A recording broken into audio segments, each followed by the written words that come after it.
Je voudrais vous inviter à vous abonner à cette page et à recruter d'autres gens qui vont s'abonner. Pour quelle raison? Parce que c'est une chaîne qui est consacrée à la dézombification du peuple noir. Vous savez, en ma qualité de théologien, d'historien et d'expert en management public, je décide de mettre toute mon énergie et toute l'équipe qui travaille avec moi décide aussi de mettre toute son énergie à la dézombification du peuple noir. L'émission s'appelle Lumière sur le monde. Eh bien, cette lumière, ce n'est pas moi. Cette lumière, c'est le travail que nous faisons ensemble. Lorsque tout à coup, on réalise qu'on nous a roulé dans la farine, on réalise qu'on nous a trompés pendant, n'est-ce pas, des siècles, et que tout à coup, nous prenons conscience de nos ressources, nous prenons conscience de notre identité, et ayant pris conscience de tout cela, nous prenons la décision de partager ce que nous sommes, ce que nous comprenons avec les autres. Donc, nous avons besoin d'avoir une masse critique d'hommes et de femmes noirs réveillés qui vont changer, n'est-ce pas, leur pays respectif pour la gloire de nos ancêtres. Nos ancêtres méritent cela. Ils se sont sacrifiés pour nous et c'est à nous aujourd'hui de prendre le relais. Comment on le fait? On le fait en se dézombifiant et en dézombifiant les autres. Je vous invite donc à liker ce qui se fait sur cette chaîne, à le sharer, à le partager avec les autres, à vous abonner et si vous l'avez fait déjà, à recruter d'autres qui vont s'abonner. On est ensemble, on garde le moral car tant que va le moral, tout va.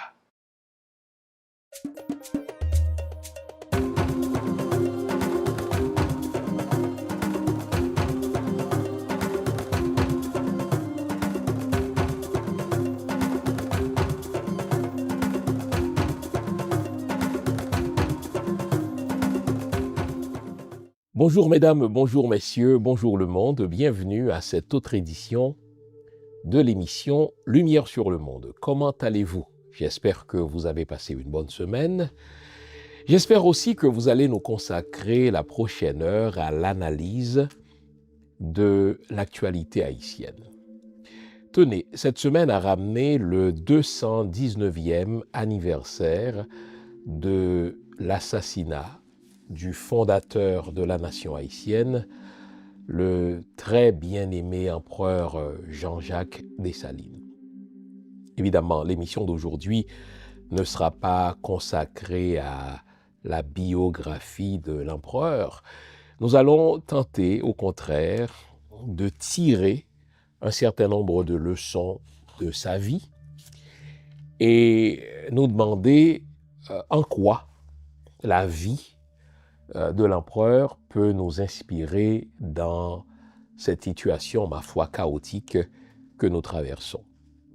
Comprenez que pour nous, les Noirs, nous ne parlons jamais des morts. Nous célébrons la vie. D'ailleurs, nos frères africains ont une manière, surtout dans certaines cultures africaines, eh bien, quand quelqu'un meurt, quand quelqu'un traverse, quand quelqu'un vient d'enjamber le plan terrestre pour passer à un autre plan, eh bien, on se remémore, on se rappelle ce que la personne a vécu, ce qu'elle nous transmet comme héritage. Et je me dis, en réfléchissant sur la vie de l'empereur, je travaille en ce moment sur une biographie de l'empereur Jean-Jacques Dessalines, je me dis, tenez, nous avons énormément de leçons à apprendre de l'empereur.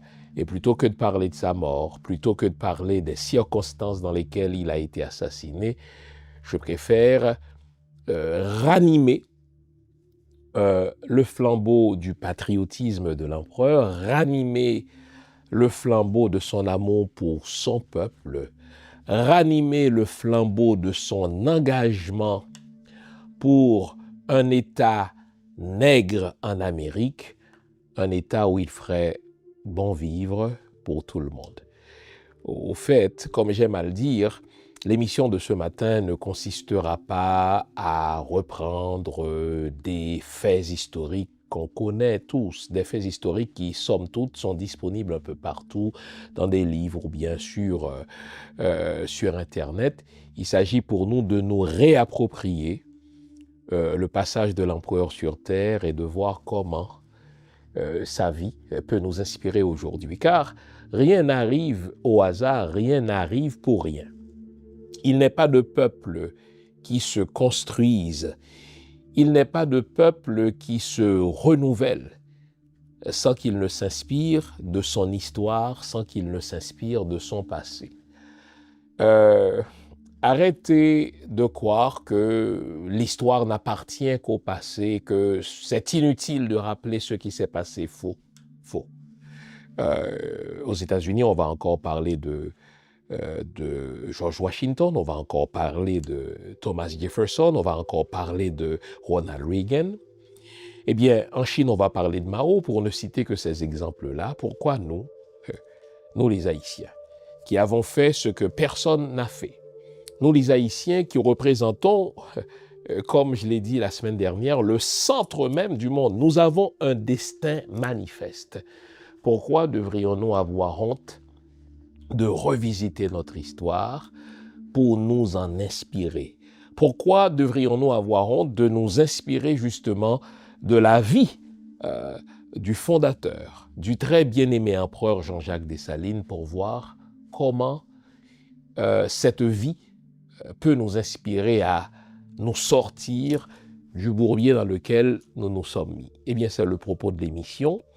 Je vous veux éveiller, j'espère que vous passerez la prochaine heure avec nous. Nous allons tout simplement reprendre quelques leçons de la vie de l'empereur Dessalines. Je pense que l'empereur Jean-Jacques Dessalines peut encore nous parler ce matin. Alors, êtes-vous prêts à partir à cette aventure avec moi? Je vous veux en tout cas avec nous. Pour ce faire, allez donc vous offrir cette bonne tasse de thé, cette bonne tasse de café, cette bonne tasse de chocolat chaud, bref, tout ce qui est de nature à nous garder éveillés, car aujourd'hui encore, nous allons nous dire les vraies affaires. À tout à l'heure, les amis, après la pause que voici. Nouveau, bonne nouvelle, toutes les émissions Lumière sur le Monde se trouvent désormais en mode podcast.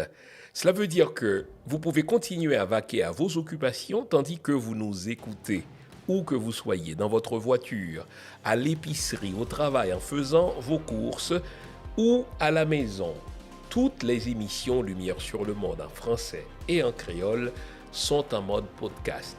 Vous les trouverez sur Apple Podcast, Spotify, Podcast Index, Google Podcast, Amazon Music, Stitcher et les autres.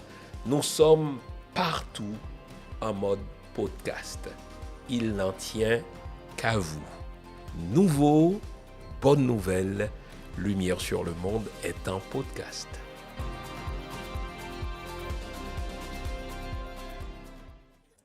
Alors c'est ça, avant la pause, on s'était promis de tirer un certain nombre de leçons de la vie de l'empereur Jean-Jacques Dessalines. Évidemment, c'est des leçons que je vais un petit peu distiller comme ça au gré de la mémoire. Bon, je travaille, je l'ai dit dans l'introduction, sur une biographie de l'empereur, donc j'ai des faits, j'ai des événements qui sont encore frais à la mémoire, donc je peux en parler d'abondance. En sorte que je vais vous présenter un certain regard sur l'empereur Dessalines qui m'inspire en tout cas. J'espère pouvoir vous inspirer à mon tour en me servant de la vie de l'empereur. Bon, évidemment, la première leçon que je tire de l'empereur Jean-Jacques Dessalines, et pour moi c'est une leçon fondamentale. La voici, je vais la tourner cette leçon en une espèce de prose. J'ai l'impression que les dieux prennent plaisir à placer les pierres les plus précieuses dans la boue. Jean-Jacques Dessalines, et je le dis sans chauvinisme, Jean-Jacques Dessalines, c'est à la fois le plus grand. Je laisserai aux Romains, enfin aux Italiens, le soin de nous parler de César. C'est leur problème. Je laisserai aux Grecs le soin de nous parler d'Alexandre le Grand. Je laisserai aux Français le soin de nous parler de Napoléon Bonaparte, mais en vérité, je connais à fond, en détail, la vie de ces hommes dont je viens de vous parler là. Et je crois être en mesure de vous le dire que Jean-Jacques Dessalines est probablement l'un des plus grands stratèges, l'un des plus grands tacticiens, l'un des plus grands génies militaires que la Terre n'ait jamais eu. Je vais reprendre cela. Je dis, je laisserai aux Français le soin de parler de leur Bonaparte, aux Grecs de parler d'Alexandre, aux Italiens de parler de César, et probablement aux Américains de parler de Washington. Mais moi, je suis en mesure de vous le dire, puisque je connais la vie de tous ces hommes dont je viens de citer les noms. Je suis en mesure de vous dire que Jean-Jacques Dessalines est probablement l'un des plus grands tacticiens, l'un des plus grands stratèges que la Terre n'ait jamais eu. Pour moi, Dessalines, en vérité, c'est un dieu. C'est un dieu. C'est un dieu qui est apparu sur une terre, et encore une fois, je vais faire un oxymore, qui est apparu dans un enfer. Bon, vous savez, enfer, c'est ce qui est en dessous de la terre. Et bien, avec Dessalines, mais l'enfer est remonté pour mettre en scène tout ce qu'aucun humain n'a jamais souhaité. Et pourtant, c'est dans cet enfer-là que le génie de Dessalines va briller de tous ses feux. Et donc, je vais reprendre la phrase que j'ai dite il y a un instant. Les dieux prennent plaisir à placer dans la boue les pierres les plus précieuses. Je ne suis pas particulièrement un fanatique du sport, mais puisque je suis historien et que je suis passionné par le sport, je m'intéresse à ces grands joueurs de foot que l'on voit soit en Argentine ou au Brésil. Je pense à un Pelé, je pense à un Maradona, et je constate, enfin pour ne citer que, je constate que ces génies-là naissent toujours dans des situations infernales. Ils naissent toujours dans des situations infrahumaines. Et notre Dieu à nous, Jean-Jacques Dessalines, n'est pas une exception. Il est né littéralement dans un enfer. Voilà pourquoi je vous dis, les dieux prennent plaisir à placer les pierres les plus précieuses dans la boue. Normalement, on trouve des pierres précieuses où? Dans des bijouteries, parce que c'est là qu'on les expose. C'est là qu'on les met en valeur. C'est là qu'on les admire. Mais on ignore ainsi tout le travail qui est fait sur cette pierre précieuse avant qu'elle ne soit présentable. Eh bien, j'ai l'impression que l'empereur bien-aimé, Jean-Jacques Dessalines, fait partie de ces pierres précieuses que les dieux ont placées dans la boue, de manière à ce qu'on les sous-estime, ces pierres-là, et qu'au moment de leur apparition, on s'étonne en se demandant, mais comment ce génie-là a-t-il pu survivre à cet enfer? Eh bien, Jean-Jacques Dessalines, c'est peut-être pas moins de 5 maîtres qu'il a connus. On n'est jamais sûr des parents de Jean-Jacques Dessalines. Dans le cas du gouverneur Toussaint Louverture, on connaît son père, on connaît sa mère, on sait dans quel contexte il a été élevé. À bien des égards, le gouverneur Toussaint Louverture, même s'il est né esclave, a été un esclave, encore une fois, cela me brise le cœur de le dire, c'est un oxymore, a été un esclave privilégié, puisque très tôt, il était fait gardien des bêtes, donc ce n'était pas un esclave des champs. Très tôt, on va identifier, on va s'apercevoir de sa très grande intelligence, de son intelligence hors du commun, et donc on va faire de lui, le gouverneur Toussaint, un cocher. Mais quant à l'empereur bien-aimé, celui dont je vous parle aujourd'hui et dont on va s'inspirer de la vie, c'est tout à fait le contraire. On spécule sur ses parents. J'ai l'impression que l'empereur lui-même ne sait même pas trop qui est son père. Il parle jamais de son père biologique, de son géniteur.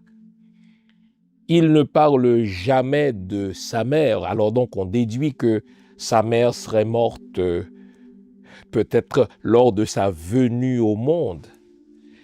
Et c'est Tante Toya plutôt, une femme extraordinaire qui l'a élevée. Et à chaque fois que la vie, c'est ce que nous dira l'empereur lui-même, à chaque fois que la vie les sépare, le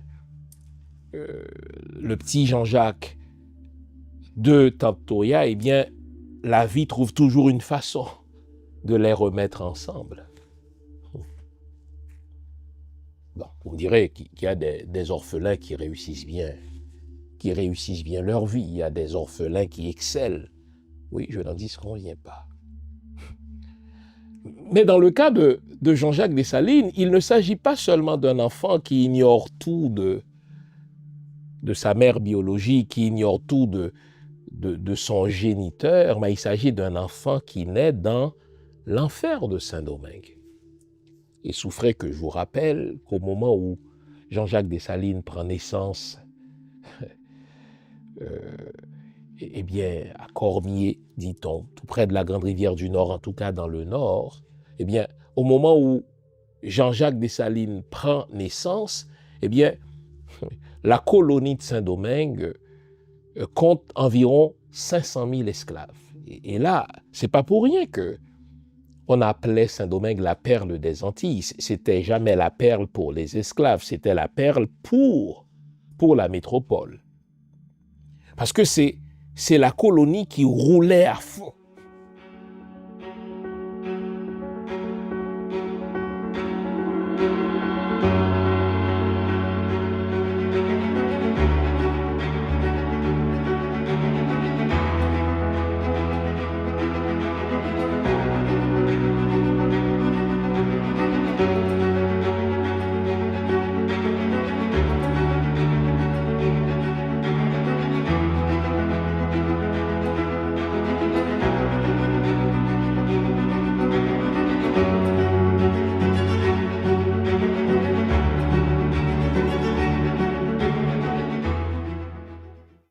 Qui roulait à fond, on y produisait le meilleur café, qui roulait à fond, on y produisait du sucre.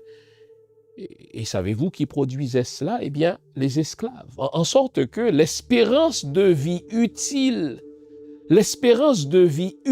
d'un esclave était très courte. Et il était plus rentable à un maître de faire venir un autre esclave, parce qu'il y avait des négriers qui vomissaient ces esclaves sur les rives de Saint-Domingue depuis l'Afrique, là, eh bien, il était plus rentable à un maître de faire travailler un esclave 5-10 ans et d'en acheter un autre, plutôt que d'en prendre soin pour prolonger sa vie utile. De ces 500 000 esclaves, vous avez 60% qui arrivent de l'Afrique. Cela pouvait avoir un statut. Les parents du gouverneur Toussaint Louverture, c'était des potentats au royaume du Dahomey. Mais vous avez un 40% d'esclaves qui, eux, sont nés à Saint-Domingue. imaginez, ceux qui arrivent de l'Afrique ont été exposés à une autre forme de gouvernement. Ils étaient exposés à une autre forme d'économie. Et ne laissez pas les Occidentaux vous faire croire que le continent africain, n'est-ce pas, n'offrait rien en termes de civilisation, n'offrait rien en termes de gouvernement. Non, j'ai consacré plusieurs émissions à vous parler de ces grands empires africains qui constituaient justement ces empires-là, l'âge d'or de l'Afrique. On est parti, n'est-ce pas, du Moyen-Âge jusqu'au 7e siècle pour vous camper les portraits de ces grands empires africains. Vous n'avez qu'à remonter le fil de mes émissions depuis le début de l'année, je pense en janvier-février. Je vous ai présenté quelques émissions là-dessus. Donc ceux qui arrivent d'Afrique, hein, n'est-ce pas, les 60%, étaient exposés à autre chose que l'esclavage. Les parents du gouverneur Louverture, je vous le disais, c'étaient des potentats du royaume de Dahomey. Donc, un petit Toussaint, en grandissant, pouvait entendre un autre narratif. Il pouvait entendre le narratif de son parrain, il pouvait entendre le narratif de son père, qui lui disait, mais voici quel genre de vie nous menions. Donc, il ne faut pas qu'on se laisse enfermer dans l'enfer de l'esclavage de Saint-Domingue. Et on peut comprendre pourquoi un Toussaint Louverture naît avec la conviction d'une vocation particulière. Encore une fois, j'ai produit un livre de 400 pages sur Toussaint Louverture. Dès sa plus tendre enfance, Toussaint Louverture se sentait appelé à un destin particulier. Il n'a jamais éprouvé aucun complexe d'infériorité vis-à-vis des Blancs. Et dire que tout le système esclavagiste, tout le système de Saint-Domingue reposait sur le complexe de la couleur de la peau.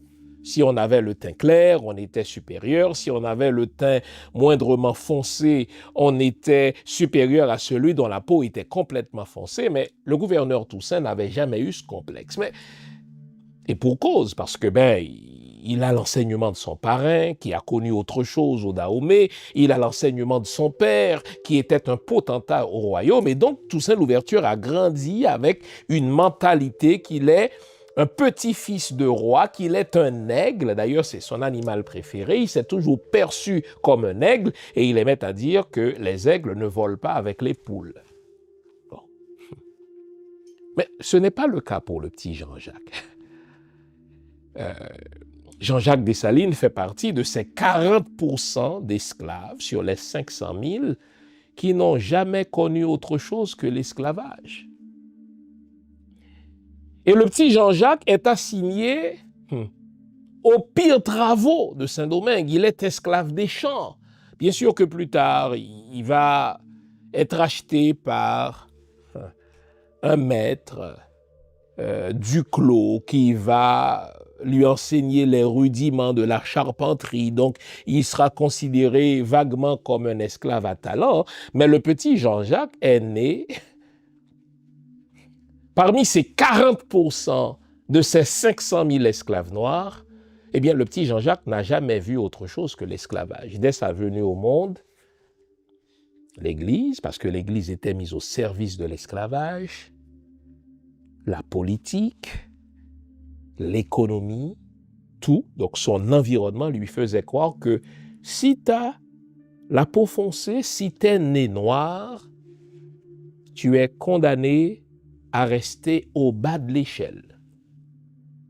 Si tu es né noir, tu ne dois jamais regarder le maître dans les yeux. Si tu es né noir, tu dois accepter ton sort comme étant une fatalité, c'est-à-dire tu es venu au monde pour servir les Blancs et accepter de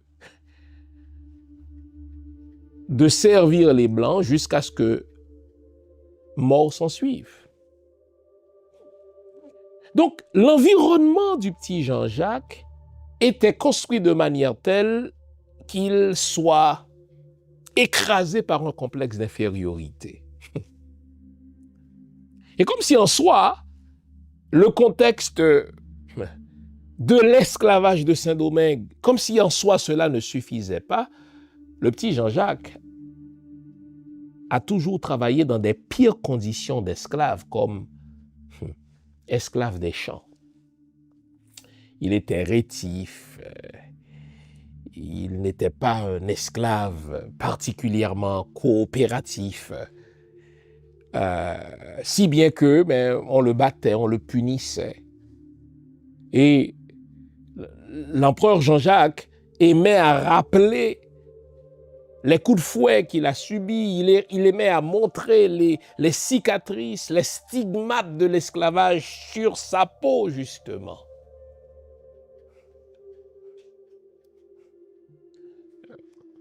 Un gars comme Jean-Jacques Dessalines, étant donné le contexte dans lequel il naît, étant donné les enseignements qu'il recevait, était condamné à être complexé toute sa vie. Il était condamné à ne jamais regarder le soleil en face, à ne jamais penser à autre chose que ce qu'il a connu là. C'est-à-dire, tu es venu au monde nègre, tu es venu au monde pour servir et tu mourras serviteur.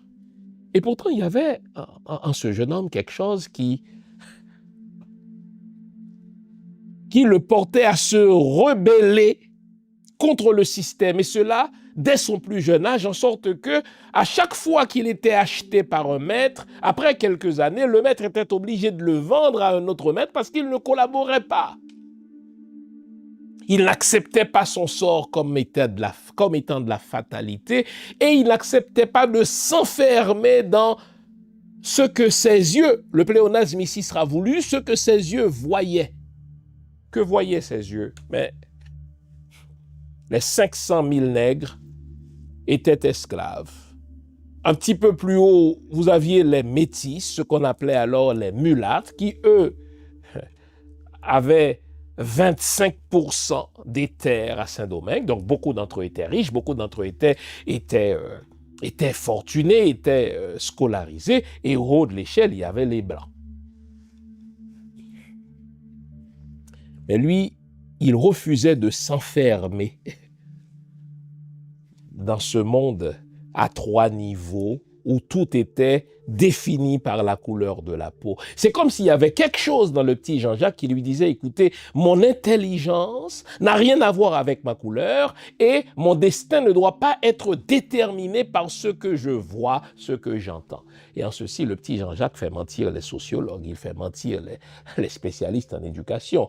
Pas qu'ils aient complètement tort, les sociologues et ceux qui sont spécialistes en éducation, ils doivent continuer à faire leur boulot, mais le petit Jean-Jacques, c'est celui qui te dit, je refuse de m'enfermer dans ce que mes yeux voient. Je refuse de m'enfermer dans ce que mes oreilles entendent. Je refuse de m'enfermer dans ce que la société me propose comme modèle. Je vais créer un autre modèle. C'est ainsi qu'il va toujours se rebeller contre l'esclavage. Et quand on se rebellait contre l'esclavage, les punitions étaient terribles. D'ailleurs, le Code noir, le Code noir qui est rédigé par Colbert pour que on sache comment traiter l'esclave, eh bien, on prévoyait toute une panoplie de punitions pour l'esclave qui se rebellait.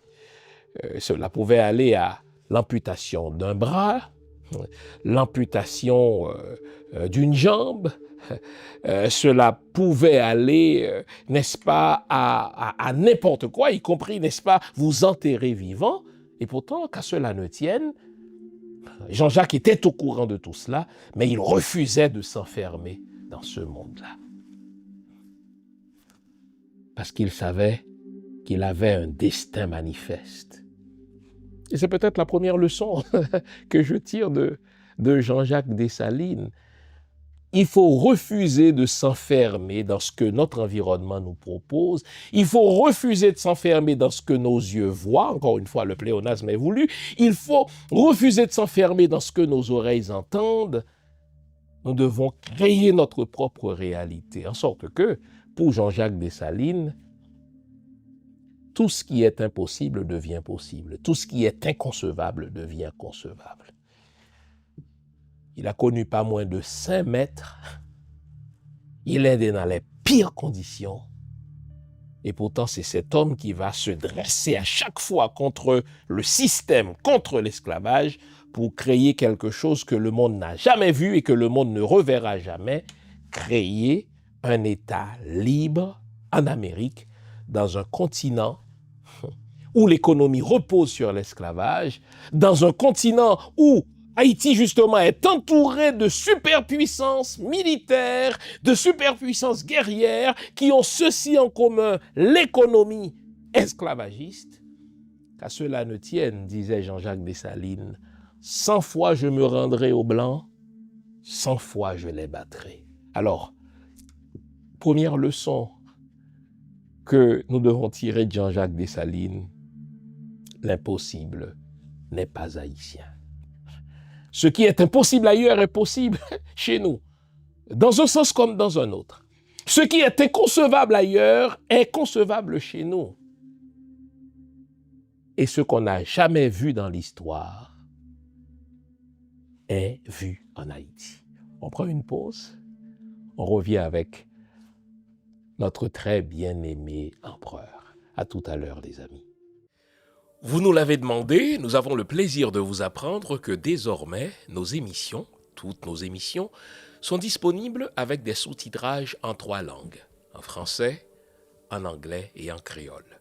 Nous sommes conscients que l'émission Lumière sur le monde est devenue une véritable plateforme familiale autour de laquelle des parents et des enfants se réunissent pour s'informer de ce qui se fait en Haïti, en Afrique ou ailleurs dans le monde.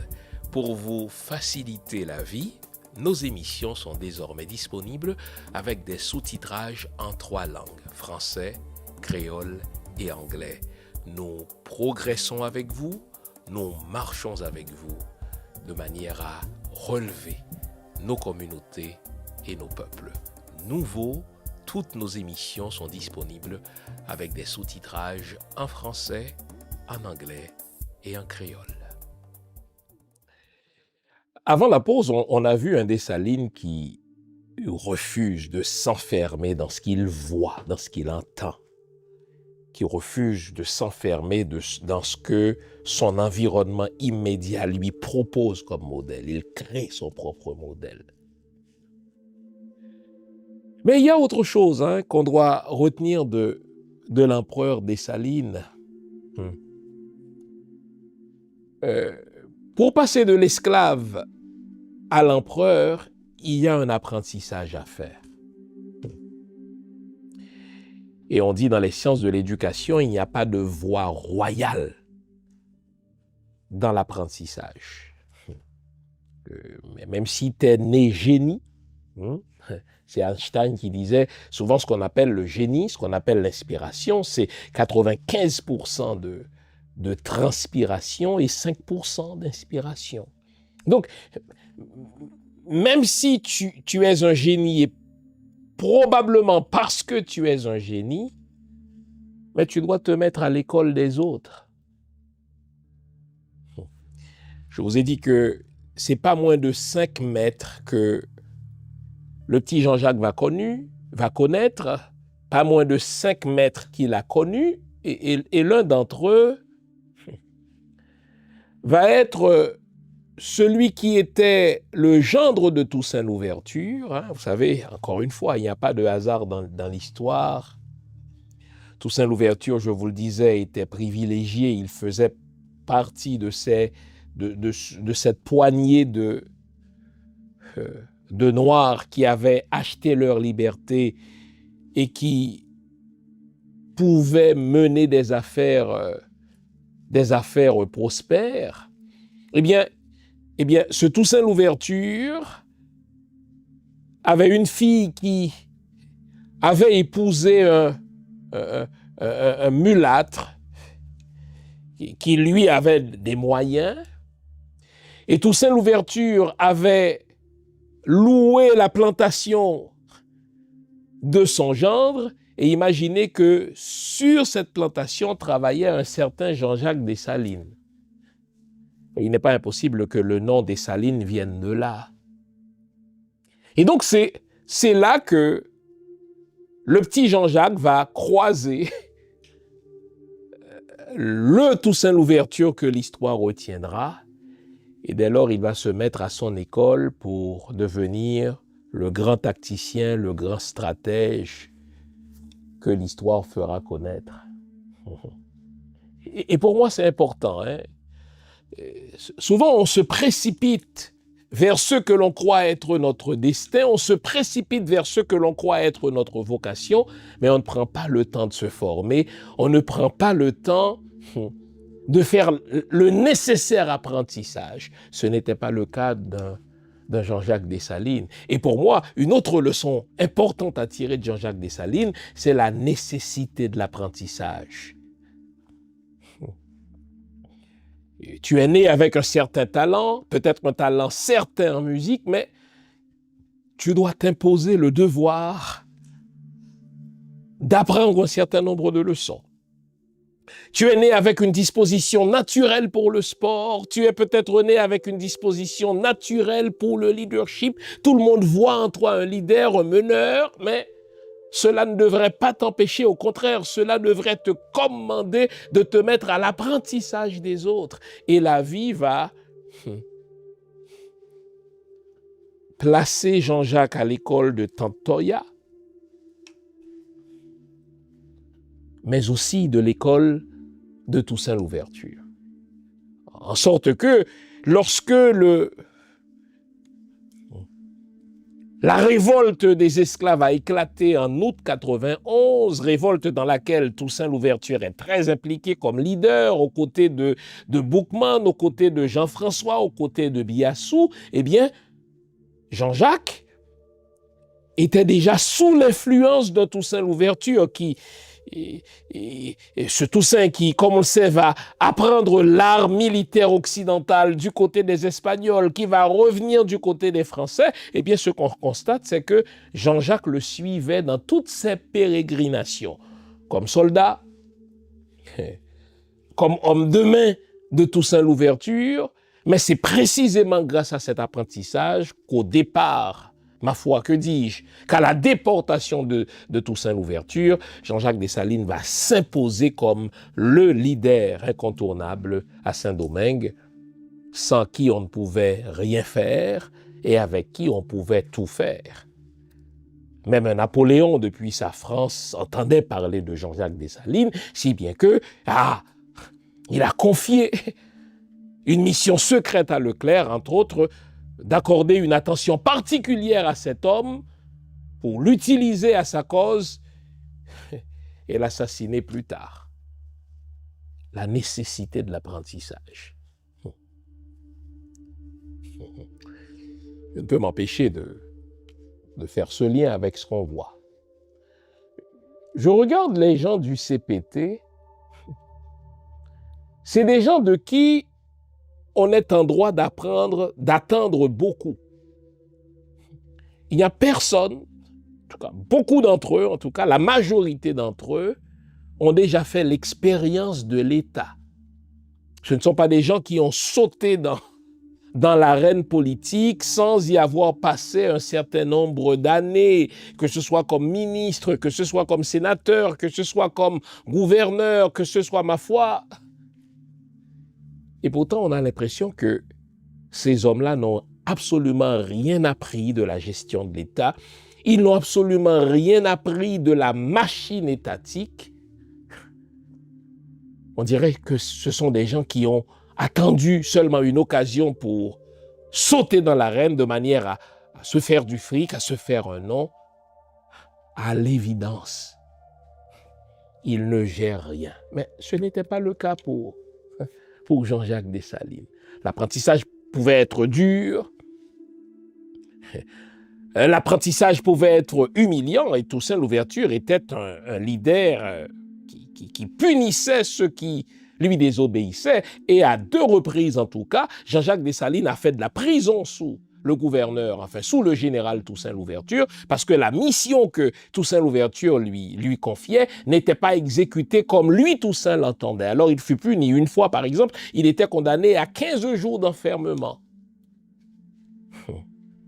Et quand il est sorti de prison, il retroussait ses manches, il se remettait au travail, car Dessalines savait que pour passer d'esclave à chef d'État, pour passer d'esclave à empereur, pour passer d'esclave à gouverneur, il y a un apprentissage à faire, car il n'y a pas de voie royale vers l'apprentissage.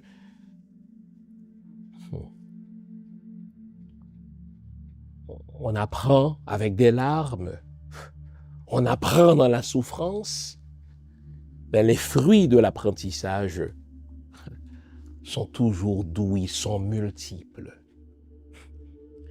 Et là, pendant cet apprentissage, l'empereur Dessalines va découvrir comment dresser les puissances les unes contre les autres. Pendant cet apprentissage, il va découvrir la vraie nature des hommes. Il va savoir que, mais voyez-vous, la principale motivation des humains, ce sont des intérêts et qu'il faut prendre le temps d'identifier les intérêts, surtout en matière politique. C'est ce qui va lui permettre de comprendre que, mais pour un blanc, ce qui compte, c'est l'économie. Il a dit une fois à la blague, vous pouvez décapiter la maman d'un blanc, vous pouvez décapiter la mère d'un blanc, mettez sur une balance 2 sacs de café et sur l'autre balance la tête de sa mère, il verra même pas la tête de sa mère. Ce qui l'intéressera, c'est le prix du café. Mais cela, il a découvert dans ses tractations, dans les tractations en tout cas de Toussaint avec les Blancs, il a découvert cela, n'est-ce pas, dans des jeux d'intérêts opposés des Anglais vis-à-vis des Français, des Espagnols vis-à-vis des Français, des Américains vis-à-vis des Anglais. Et il a compris que si on doit tirer son épingle du jeu, il faut savoir dresser les intérêts les uns contre les autres. En tout cas, il a fait l'école de l'art de la guerre avec Tante Toya. Il a fait l'apprentissage de l'art de la guerre occidentale avec Toussaint Louverture. Il a, n'est-ce pas, appris la charpenterie tandis qu'il était esclave. Et c'est galon en tant que militaire. Il est parti de simple soldat pour devenir général, n'est-ce pas, même dans l'armée de Napoléon Bonaparte. Eh bien, ceci n'est pas arrivé en un jour, il a appris. Eh bien, quand on aspire à devenir leader, il ne faut pas dédaigner l'apprentissage. Quand on aspire à servir son pays, il y a un apprentissage à faire. Il faut savoir écouter, il faut savoir vivre dans l'ombre des autres. Au fait, s'il est une chose à retenir de Jean-Jacques Dessalines en parlant d'apprentissage, avant de devenir premier, ce qu'il sera en vérité, il faut accepter d'être second. Il ne faut pas croire que les missions importantes qu'on va découvrir plus tard dans les rapports de Jean-Jacques Dessalines avec Toussaint Louverture, il ne faut pas croire que les missions ont toujours été de grandes missions éclatantes, comme celle, n'est-ce pas, d'aller conquérir le Sud, comme celle d'aller, n'est-ce pas, se battre contre l'armée de Leclerc, en tout cas à la crête à Pirot. Non, il y avait des missions beaucoup moins éclatantes que ça, il y avait des tâches beaucoup plus humiliantes que cela, et lorsque Dessalines ne les faisait pas, ne les accomplissait pas comme Toussaint Louverture l'entendait, mais ce n'est pas compliqué, Toussaint Louverture l'enfermait en prison. Il était sûrement humilié. Il a pleuré un certain nombre de fois. Mais c'est grâce à cet apprentissage qu'il sera en mesure de remplir sa mission avec maestria, celle d'être le père fondateur de la première nation nègre en Amérique. Une autre pause. On revient avec une autre leçon de Jean-Jacques Dessalines. Vous l'aurez remarqué, on a changé notre site web. Sur le site web, vous trouverez plusieurs onglets. L'onglet Accueil vous souhaite la bienvenue et tout de suite après, vous tombez sur l'onglet Biographie. Alors là, vous avez une idée des études que j'ai faites. Ensuite, vous avez l'onglet Boutique. Dans l'onglet boutique, vous trouverez mes livres. Jusqu'à présent, j'en ai écrit 14. Toujours dans la boutique, vous aurez aussi accès au type de formation que j'offre, soit à des individus ou à des entreprises. Vous avez aussi l'onglet événements. À l'onglet événements, on vous dit ce que je fais, où je le fais et quand je le fais. Comme ça, si je présente une conférence quelque part, si je donne une formation quelque part, vous le savez. Mais ça, c'est à venir. À l'onglet articles, vous avez accès à quelques-uns des articles que j'ai fait paraître sur moult sujets.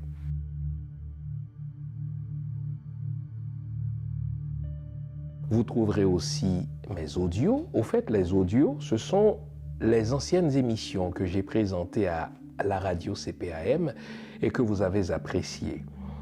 Ce sont des émissions que j'ai présentées sur toutes sortes de sujets allant de la spiritualité à la mystique, de la mystique à la religion, en particulier la religion chrétienne, le judaïsme et un petit peu d'islam aussi. Donc vous trouverez de tout cela.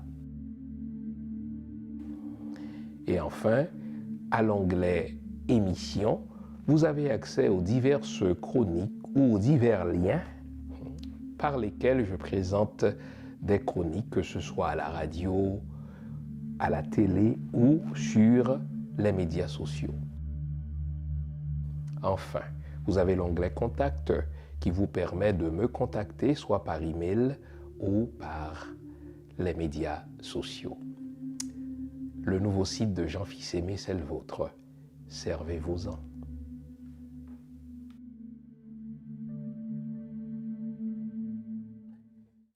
Une autre leçon très importante à retenir de Jean-Jacques Dessalines, c'est que très tôt, cet homme-là a identifié une cause plus grande que lui-même pour laquelle il allait se battre toute sa vie. Je reprends. Très tôt dans sa vie, Jean-Jacques Dessalines était en mesure, et c'est une lucidité extraordinaire, il était en mesure d'identifier une cause pour laquelle il allait se battre toute sa vie. Si je vous demandais quelle est la cause pour laquelle Jean-Jacques Dessalines a lutté toute sa vie, mais c'est la cause de la liberté. Mais attention, le mot liberté ici est un terme polysémique, dans le sens qu'il y a plusieurs acceptions du mot liberté. Et on peut identifier ces divers sens du mot liberté à travers même la vie de Jean-Jacques Dessalines.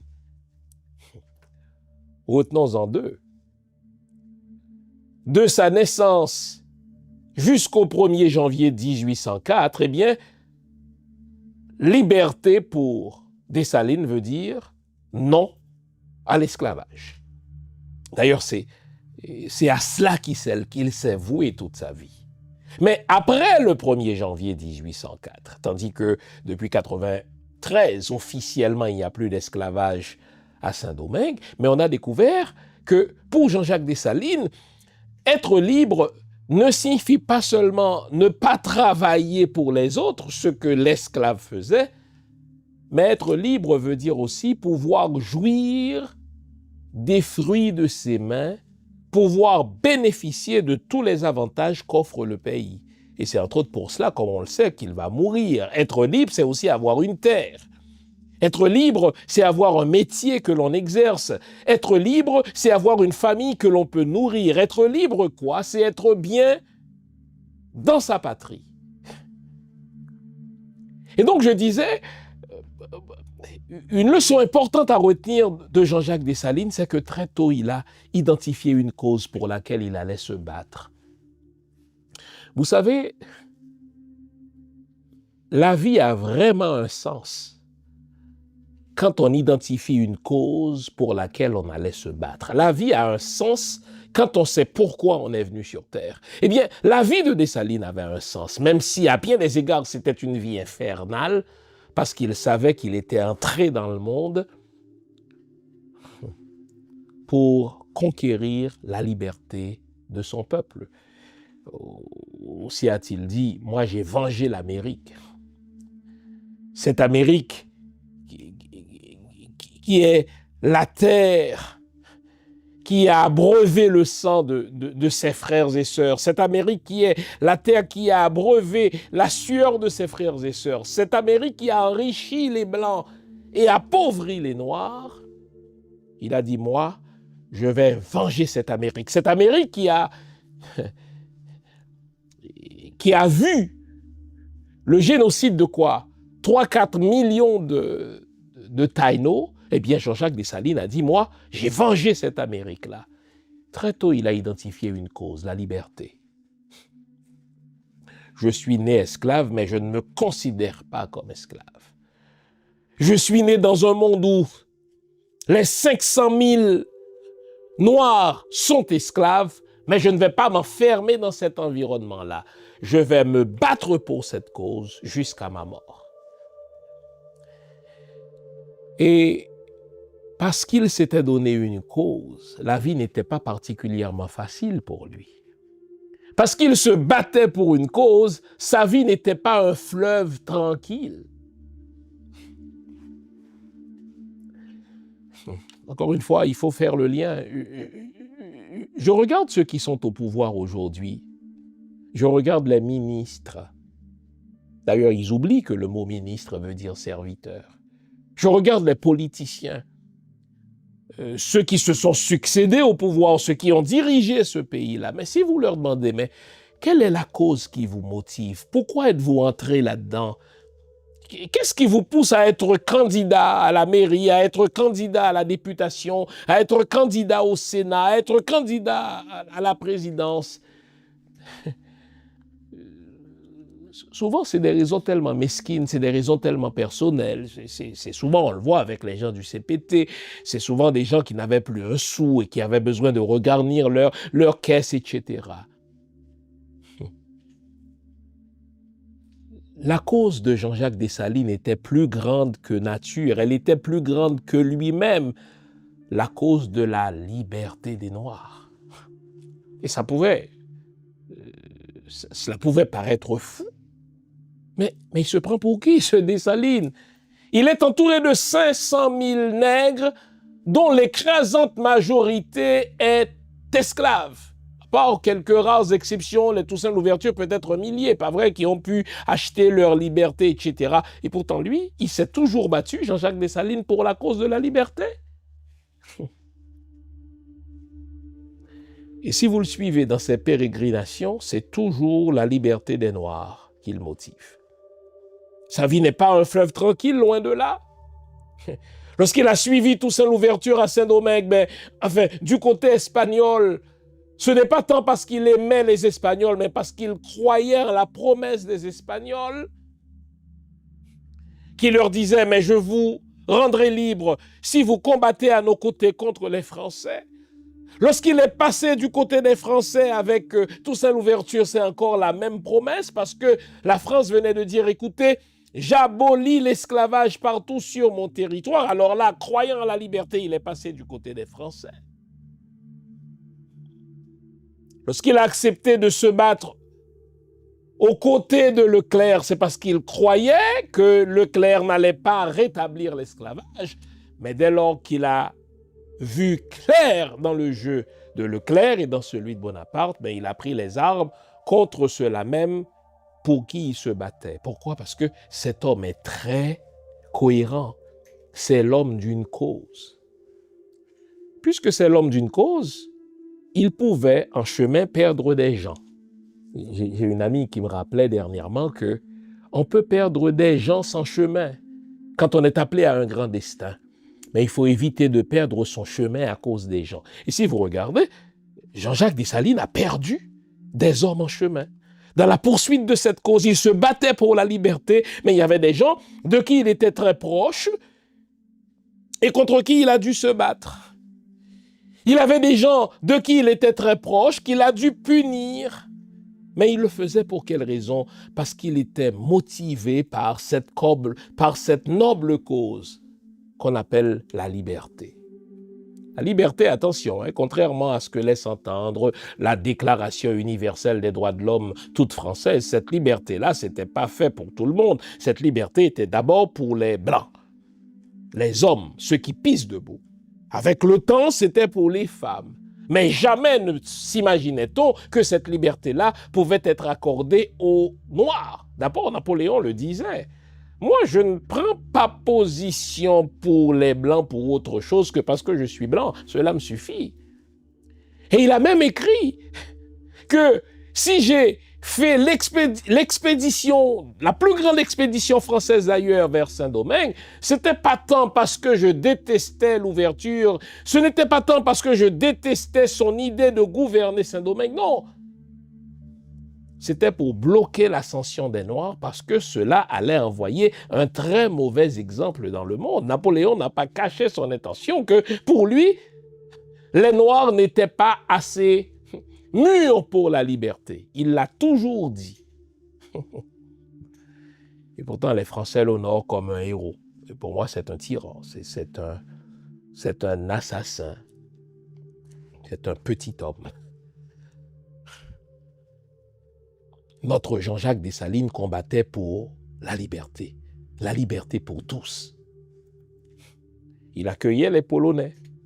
Ces Polonais qui sont arrivés pourtant avec Leclerc pour combattre les Noirs à Saint-Domingue. Lorsque les Polonais ont découvert que Dessalines, lui, était mu par une cause beaucoup plus universelle, celle de la liberté pour tous, eh bien, ces Polonais se sont rangés dans son camp et après l'indépendance, il les a accueillis, imaginez, comme Haïtiens. Il était si mu par cette cause noble qu'est la liberté qu'il a écrit à Thomas Jefferson, alors président des États-Unis, pour lui offrir d'acheter la liberté des 3 millions de nègres qui étaient esclaves dans les plantations, en particulier dans le sud des États-Unis. Et après l'indépendance, la liberté revêtait un autre sens. Ce n'était plus se battre contre les chaînes physiques, puisque ces chaînes-là avaient sauté depuis 1993 officiellement.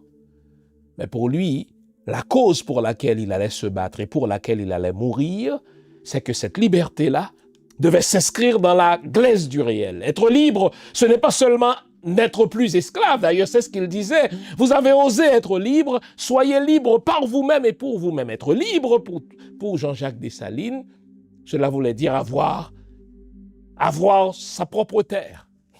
Hein? D'où son cri, et les pauvres Noirs dont les pères sont en Afrique n'auraient-ils donc rien?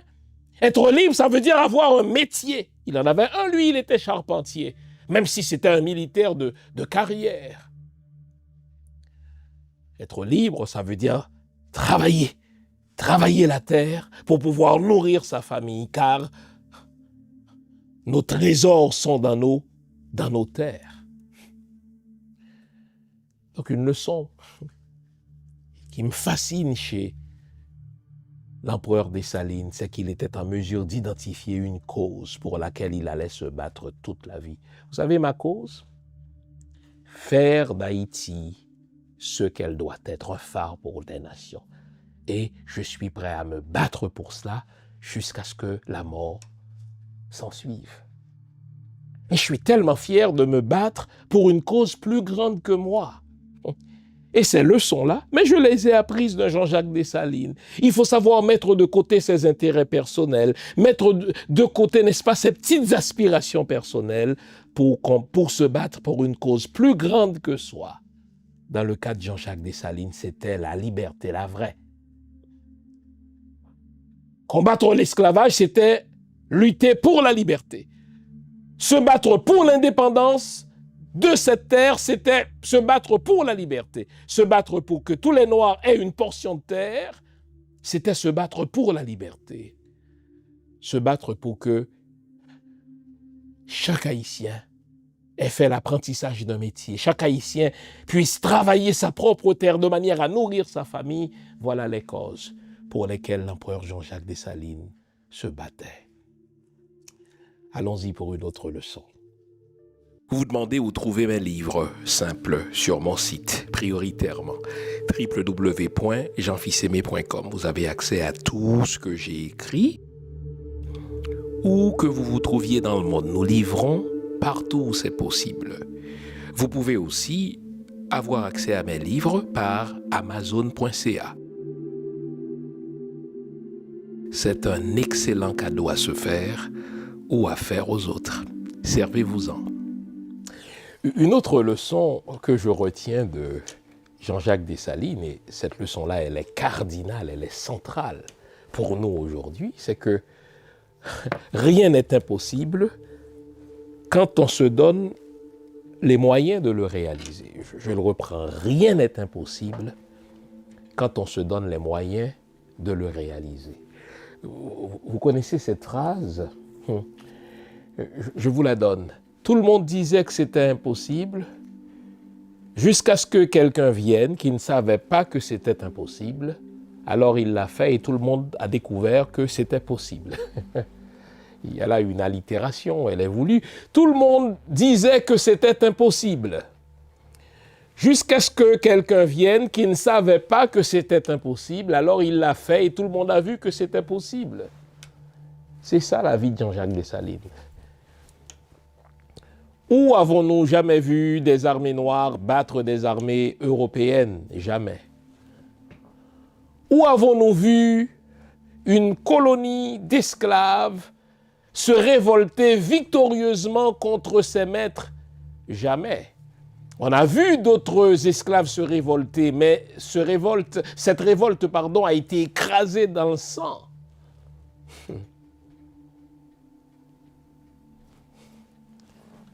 Jean-Jacques Dessalines se disait que c'était possible de le faire et il s'est donné les moyens de le faire.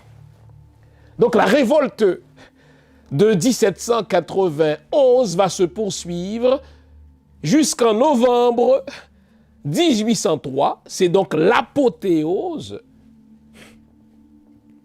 Et c'est là où Dessalines a fait quelque chose dont on disait qu'il était impossible. Et puisque pour Dessalines, rien n'est impossible, quand il se donne les moyens de le réaliser, alors il a fait ce qui était impossible.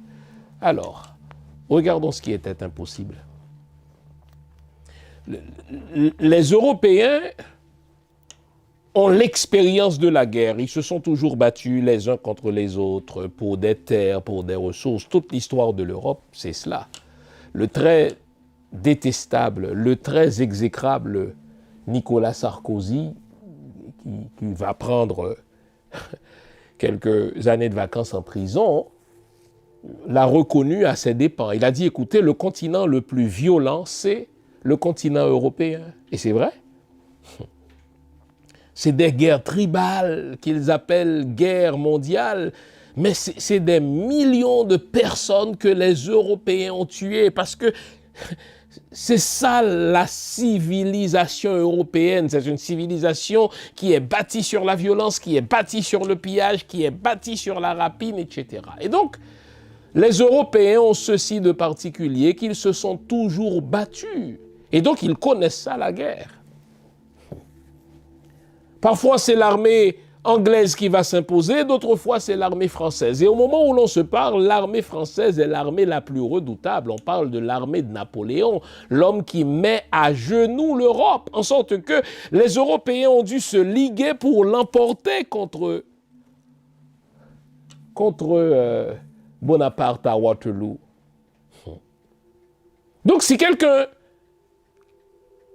devait conseiller Jean-Jacques Dessalines, il lui dirait, écoutez, là, arrête de rêver. Aucune armée révolutionnaire non européenne n'a jamais battu une armée européenne. Aucune révolte d'esclaves n'a été couronnée de succès, là. Toutes les révoltes, au contraire, ont été écrasées dans le sang. Pensez à des révoltes aux États-Unis, pensez à d'autres révoltes, n'est-ce pas, dans les colonies, en Guadeloupe, en Martinique, elles ont été écrasées dans le sang. Jean-Jacques Dessalines aurait dit, c'est impossible parce qu'on ne s'est pas donné les moyens.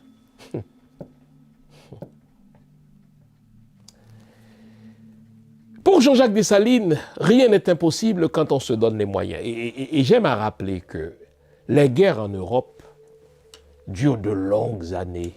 Guerre de 100 ans, guerre de 7 ans. Plus près de nous, Première Guerre mondiale, guerre tribale européenne, 1914-1918, c'est quand même 4 ans. Deuxième guerre tribale européenne, qu'on appelle improprement la Deuxième Guerre mondiale, la guerre de 1939-1945, c'est quand même 6 ans. Imaginez, les Alliés ont mis 6 ans pour en venir à bout des nazis. 6 ans. Et là, on parle de l'armée américaine, on parle de l'armée anglaise, enfin les Alliés, pas vrai? Quand Jean-Jacques Dessalines devait se battre contre la plus grande armée, la plus redoutable, une armée raciste, une armée qui n'avait pas de règles, l'armée de Napoléon, dirigée dans un premier temps par Leclerc et dans un deuxième temps par Rochambeau, c'est une armée qui faisait manger les Noirs par des chiens. C'est une armée qui noyait les soldats. C'est une armée qui amenait les soldats dans des bateaux et qui les asphyxiait en les gazant. Vous savez, les Juifs ont été gazés, mais c'est nous qui avons subi cette première expérience-là. L'armée de Napoléon n'avait pas de règles. Napoléon disait qu'il fallait tuer tous les Noirs de 9 ans et plus. Donc il n'y avait pas de règles là. Dessalines a battu la plus grosse expédition française, l'armée la plus redoutable, avec un général exécrable, sans pitié. Je vous le donne en mille. Il y a eu la guerre de 7 ans en Europe. Guerre au terme de laquelle la France a dû céder ses colonies d'Amérique aux Anglais, entre autres le Canada. Il y a eu la guerre tribale européenne de 14-18, la deuxième guerre tribale européenne 39-45, je vous le donne en mille. En combien de temps, pensez-vous, l'armée de Dessalines est-elle venue à bout de la plus grande armée d'Europe d'alors? Je ne vous entends pas, non. 8 heures. La bataille de Vertières a commencé à 4 heures du matin. 4 heures du matin. Et ce qui est intéressant, c'est que dans les jours qui ont précédé la bataille de Vertières, Dessalines voyageait déjà. Ce n'est pas que Dessalines s'est reposé quelques jours avant de lancer la bataille de Vertières, non. Il était en voyage partout à travers la colonie jusqu'à ce qu'il soit arrivé dans le nord. Et les hommes qui ont accompagné Dessalines, les Capois-Lamort, les Christophe n'étaient pas non plus en train de se reposer avant le 18 novembre 1803. Ils étaient sur un pied de guerre sans repos, là. Donc la bataille de Vertières a commencé le 18 novembre 1803 à 4 heures du matin. Et le même 18 novembre 1803 à 2 heures de l'après-midi, ça veut dire à l'intérieur de 8 heures, Rochambeau s'est rendu. Il a dit, vous êtes plus fort que nous, vous avez gagné. 8 heures. Connaissez-vous une seule guerre au monde qui ait duré 8 heures? Non. Quand je vous dis que Haïti, c'est la terre d'un destin manifeste. Quand je vous dis que Dessalines, c'est le plus grand génie, le plus grand tacticien, le plus grand stratège que l'histoire n'ait jamais connu, que la terre n'ait jamais vu. Vous voyez que je ne parlais pas à travers mon chapeau, là. La guerre, enfin, la bataille de Vertières a commencé à 4 heures du matin, un 18 novembre 1803. Elle n'a pas pris fin le 18 novembre 1804 ou 6 mois plus tard ou 3 mois plus tard. Non. Le jour même, à 2 heures de l'après-midi, Rochambeau levait son drapeau blanc en disant « Waouh, vous avez gagné ». Et il était à ce point humilié par cela, parce que Rochambeau avait une histoire. C'est quand même un noble, Rochambeau. Qu'il entre en France en disant « Voilà l'homme qui a été humilié par les nègres ». Cela, il ne l'acceptait pas. C'est tellement vrai que, malgré le fait qu'il a reconnu la victoire des nègres à Vertières, vous savez, il s'est rendu au général anglais Commodore. Ce qui est impossible est possible, dit Dessalines, quand on se donne les moyens. Alors vous comprenez pourquoi, moi, Ces petits salopards, ce sont de petits salopards, ces petits criminels qui doivent être au nombre de quoi? 200, 300, peut-être 1 millier de petits salopards entre les mains de qui on dépose des armes. Vous pensez que ces hommes-là peuvent me faire renoncer à l'idée d'une nouvelle Haïti? Voyons, on peut régler ce problème-là en 30 jours. Pas avec des Blancs. Je ne crois pas en l'aide des Blancs. On peut résoudre ce problème-là avec nos propres vétérans. Nous en avons environ 4000 en Haïti qui sont à la retraite, qui sont prêts à se battre. Environ 2000 en République dominicaine qui sont en vacances là-bas. On peut régler le problème du terrorisme, des barbecues et des machins, le temps de le dire. Il suffit de le vouloir, il suffit de se donner les moyens. Pourquoi on ne le règle pas? Mais parce que c'est une entreprise qui marche. Il est plus rentable à Fritz Jean, plus rentable à Edgar Leblanc, plus rentable à Saint-Cyr, enfin à Didier Fils-Aimé, d'aller quémander partout, aidez-nous, Haïti est en guerre, Haïti est en guerre, parce qu'on leur donne du fric qu'ils gaspillent, on leur donne du fric qu'ils placent dans des comptes offshore, on leur donne du fric, n'est-ce pas, qu'ils détournent. Non. Alors, vous comprenez, quand quelqu'un me dit « Ah, mais vous savez, cette nouvelle Haïti, on ne la verra pas », je dis « Non, allez voir ailleurs si j'y suis ».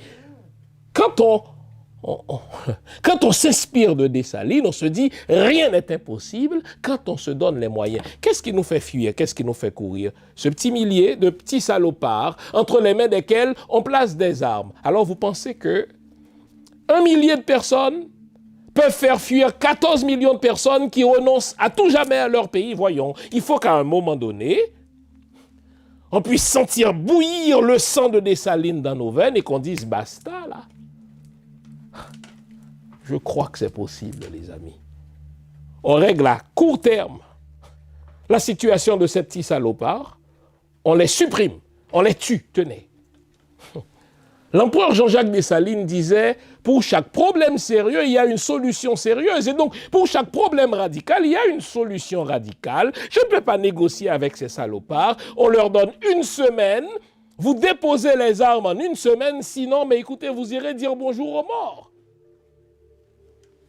À court terme, on les supprime, ces salopards. À moyen terme, on forme la police pour qu'elle retrouve sa dignité. Et à long terme, on lève une armée haïtienne telle que le veut la Constitution. La Constitution prévoit un service militaire obligatoire pour les 18-21 ans, je crois. Il faut revenir à cela. Et l'empereur Jean-Jacques Dessalines le disait, on n'est bon haïtien que si l'on est bon soldat,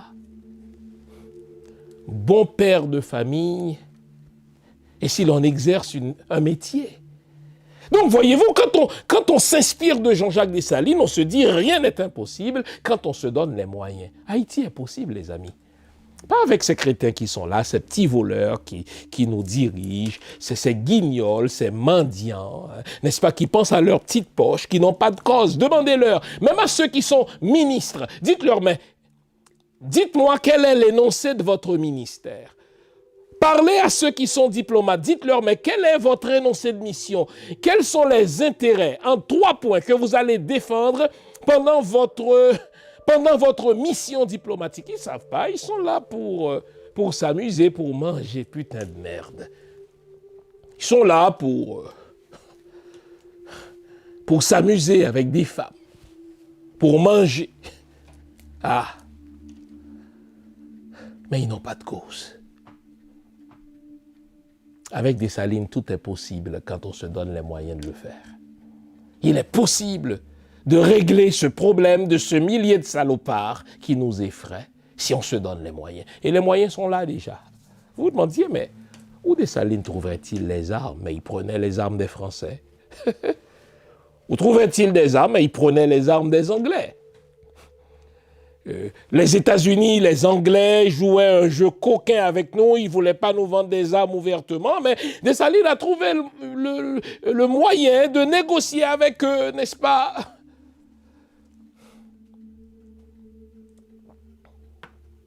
Tout est possible. La nouvelle Haïti est possible. On a fait un 8 heures.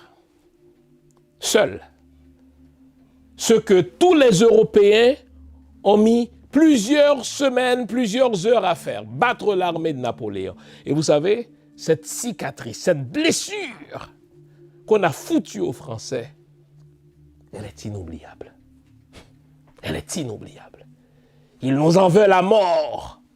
Et pas seulement eux, les Blancs.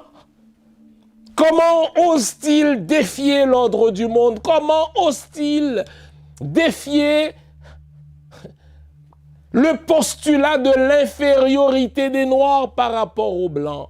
Tout cela est possible grâce à un Dessalines. Et donc pour moi, ce n'est pas Dessalines, c'est Dieu Saline. Vous me voyez tout enflammé, pas vrai? Puis jamais découragé quant à l'avenir d'Haïti, jamais. Je peux avoir, comme tout le monde, une nuit, jamais plus qu'une. Une nuit de questionnement. Quand je vois ces nains voler... Au fait, les barbecues, les ISO, les salauds, là, ils sont parce que Friedjean, parce que Edgar Leblanc, parce que Gérald Gilles, parce que Didier Alix Fils-Aimé, parce que Mario André Sol, il faut le mettre dedans aussi. C'est un autre salaud. Parce qu'ils veulent qu'il reste. Aussi longtemps que Barbecue et les autres restent, mais ça met de l'argent dans la poche d'André Sol, ça met de l'argent dans la poche de Friedjean, c'est pour ça qu'ils sont là. Donc parce que là, ils ont un discours, ils peuvent continuer à dire « aidez-nous, donnez-nous de l'argent » parce que Barbecue nous fait courir, mais le jour où on n'aura plus de barbecue, ils n'auront plus de discours. Leslie Voltaire, il ne faut pas l'oublier, encore un autre menteur, un petit salopard de merde, qui est parvenu au pouvoir. C'est un parvenu pour faire du fric, parce qu'il était au chômage depuis plusieurs années. Moi, je les déteste d'une parfaite haine. La nouvelle Haïti, elle est possible si on se donne les moyens. Ce qui nous fait peur, ce petit millier de salopards, on peut régler le problème. On a nos vétérans. Il faut seulement une volonté politique qui mette un terme à cette mentalité d'assistanat et qui dise c'est possible et on va se donner les moyens de le faire. Les amis, les Salines m'inspirent, pas vous? Gardons le moral, les amis, car tant que va le moral, tout va. Bonne semaine, au revoir. Vive Dessalines, vive le peuple haïtien, vive Haïti.